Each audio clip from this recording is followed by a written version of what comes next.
సంధ్యా theatre ఘటనలో మృతి చెందిన రేవతి కుటుంబానికి 2 కోట్ల రూపాయల నష్టపరిహారం ప్రకటించింది పుష్ప 2 టీం. అల్లు అర్జున్ తరపు నుంచి 1 కోటి, డైరెక్టర్ సుకుమార్ నుంచి 50 లక్షలు, మైత్రి మూవీస్ నిర్మాతలు 50 లక్షలు ఇచ్చారు.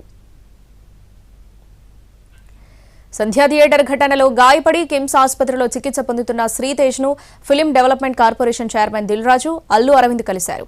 శ్రీతేజ కోలుకుంటున్నారని చెప్పారు.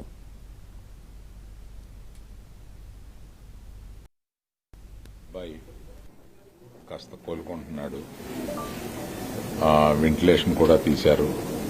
అబ్బాయి తప్పనిసరిగా కోలుకొని మన అందరిలో తిరుగుతాడని విశ్వసిస్తున్నాం. ఈ కుటుంబానికి 2 కోట్ల రూపాయలు అల్లు అర్జున్ తరపు నుంచి 1 కోటి రూపాయలు, 50 లక్షలు మైత్రి తరపున, ఇంకొక 50 లక్షలు సుకుమార్ గారు, ఇదంతా కలిపి 2 కోట్ల రూపాయలు వారి కుటుంబానికి అందజేయమని చెప్తున్నా. ఇప్పుడు